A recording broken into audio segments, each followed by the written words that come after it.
Watch these, and let me remind you, these are current scenarios happening within just the last 2 weeks of the shooting of this video. The head of the FBI is warning Congress that Chinese hackers are preparing to wreak havoc and cause real-world harm to Americans. The agency revealed this morning that Wray plans to tell lawmakers that Chinese hackers are targeting America's water treatment plants, electrical grid, oil and natural gas pipelines, and transportation systems. The odds of a major terrorist attack in America today are greater than they have been at any point since September 11th, 2001.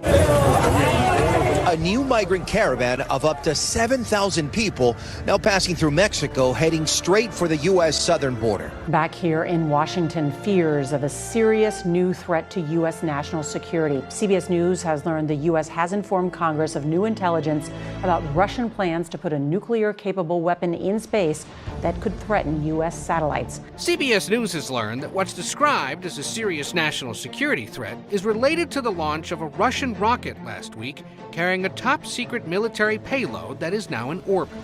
All right, so that is the America we are living in, and we need to be prepared for it. Today's video, we're going to go through 11 things that you need to have on hand right now, that is 2024, to see you through this next election year and possibly the years to come.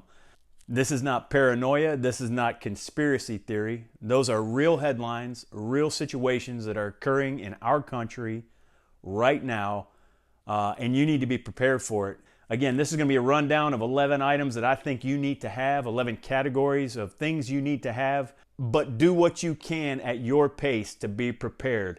Number one, obviously, none of these things are going to make sense if you can't defend yourself and defend where you live and defend your family. So number one is firearms or guns. And if you're not sure what guns you should have, I personally recommend that you should have a battle-ready rifle, that you should have a sidearm, that is a pistol, and then you should have some sort of small caliber survival rifle. If you haven't seen the 3 guns that I think you ought to own now video, you can look at it right here, and I'll also put it down in the description below. So that's number one. You need to have firearms, and you need to be capable with those firearms. Secondly, you need to have ammunition for those firearms. Now, it goes without saying, you want to have the calibers of the guns that you have, and you want to have plenty of ammunition to see you through anything from an escalation of war down to just a self-defense situation. If you're unsure about how to calculate any of those numbers, you can look at the video right here and down in the description below, and that's how much ammo that you should have on hand for situations like we're talking about. So that's number 2, ammunition. So let's get into number 3. Along with firearms and ammunition, you want to be able to protect yourself in a host of different scenarios. And so I strongly suggest that you invest in some body armor and a plate carrier and possibly a helmet for your noggin. I just have a military issue bulletproof helmet, and then I have a plate carrier right there, and then I have the HESCO L210 special threat plates. And you can pick those up, well, I picked them up for around, I think $300, but you can pick those up, different places, and you'll just have to search around and find the best plate for those. I will put links down in the description below for everything possible here to have links for. But again, these are the HESCO L210 special threat plates, and these will protect you pretty much against everything that you need to be protected against in your vital organs for the scenarios that we're talking about. Because remember, all these calibers are faster than dialing 911. You dial 911 and potentially no one's coming, and if they are coming, they're going to be already, in any of these scenarios we're talking about, they're going to be already late to the game, so you need to be able to defend yourself. So moving on to number 4, we've gotten self-defense out of the way. Now we want to get into self-preservation, and you want to have food on hand. I'm not going to take you to my closet, but basically I have a small closet set aside with several months of food for not only myself, but for the rest of my family also. And then we have a well-stocked pantry that we're constantly going through. And then we're growing some stuff and we're raising some stuff on some land. I would strongly encourage you, if you can grow things and if you can raise things like animals to eat, that is a great thing to do. We are just getting into it the last 2 years.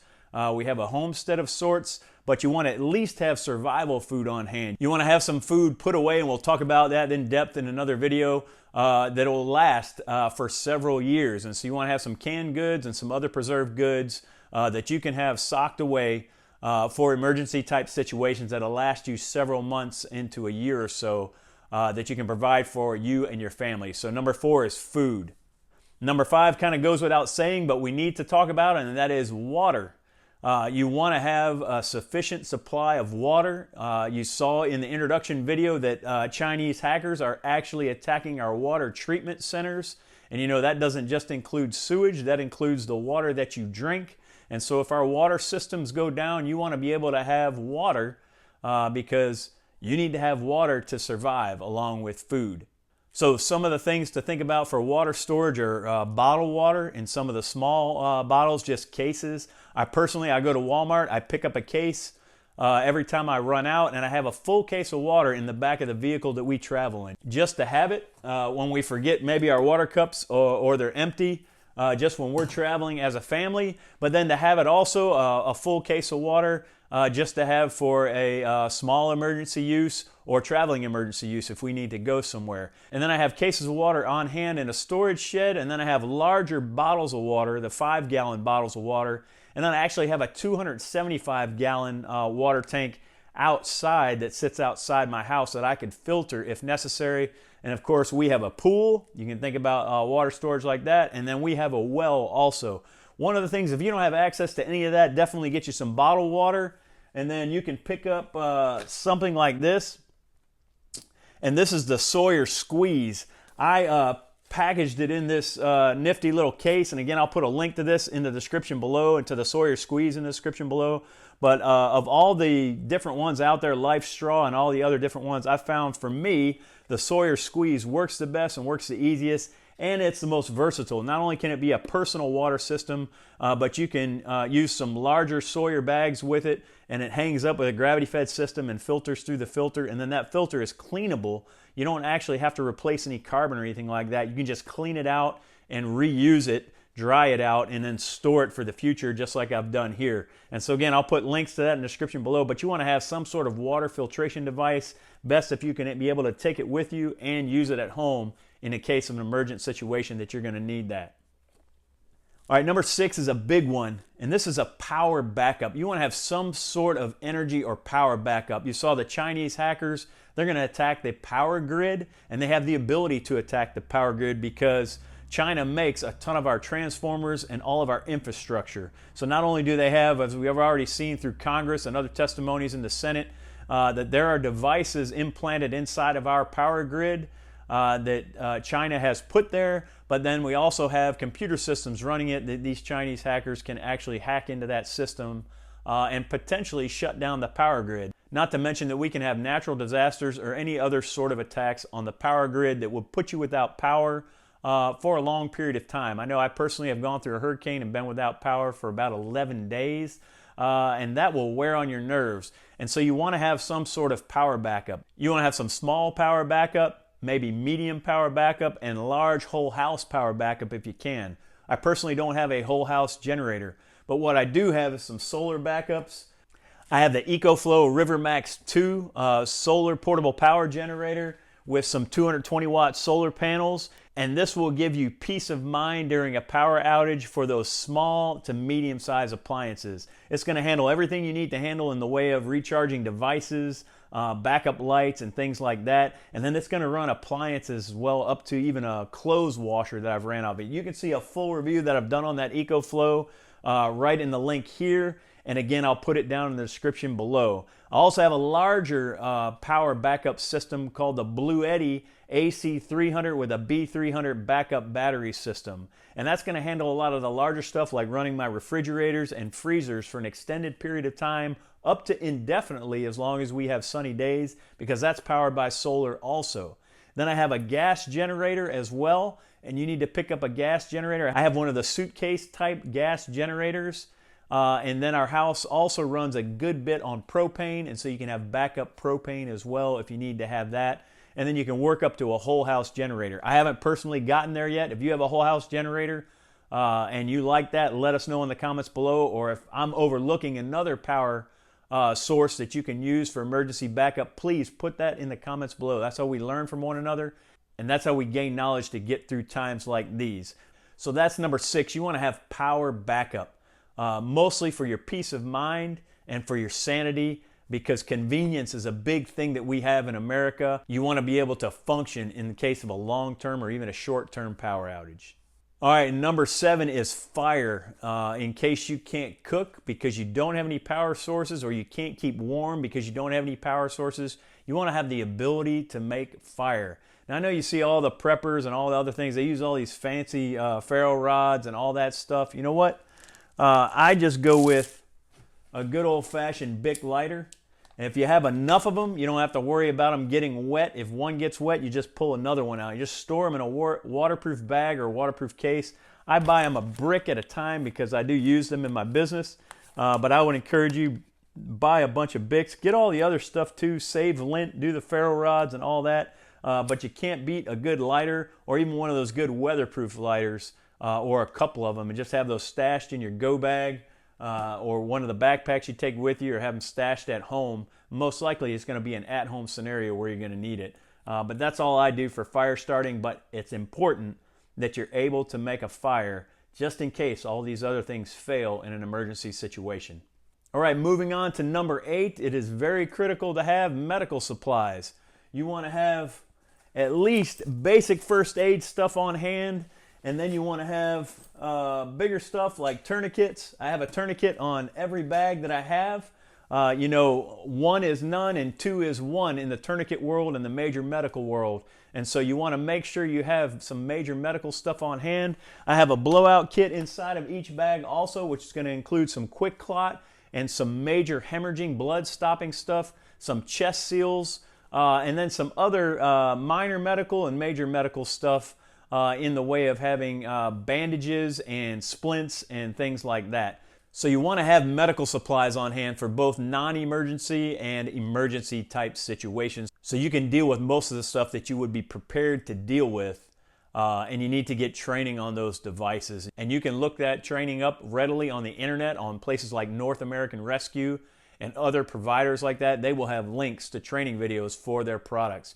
They're not hard to use. It just takes a little bit of studying to do that, but you need to know how to use those if we're going to survive through these scenarios that may come at us, unfortunately, in the very near future. All right, moving on to number 9, let's talk about tools for a moment. This might be an overlooked category, but if we have an emergency situation, or if we have a situation where the grid is down for an extended period of time, or God forbid that we have some collapses in certain cities or certain areas where you're not able to go and buy things the way you normally would buy things, and you would need to have to repair things, fix things, or build things that normally you could just go out and buy parts for, or go out and buy the thing itself. You may have to utilize tools. From the smallest of tools, a Leatherman Wave made in the United States of America. I keep this with me at all times. You want to have at least a multi-tool on hand, but that's just scratching the surface for the tools that you ought to have on hand just to be prepared for every day and the future.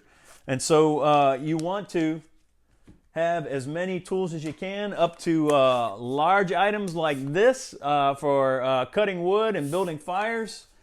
And let me get this down here. Everyday repair tools. You want to have hammers. This is a sludge, but you want to have regular hammers. You want to have channel locks. You want to have wrenches, open-end wrenches and adjustable wrenches. You want to have pliers on hand. You want to have clamps and screwdrivers. You want to have a host of tools, and this is just one of about 4 bags of tools that I have, and then I have an entire shop of tools, electric tools and handheld tools and garden tools and tools for every sort of job you want to have on hand. You never know when you're going to need a tool to do something, but especially moving on into the future, if you face an emergency situation, you're going to want to have the tools to deal with each scenario that comes your way, so that you can be successful in providing for yourself and providing for your family. So go out and get yourself some tools.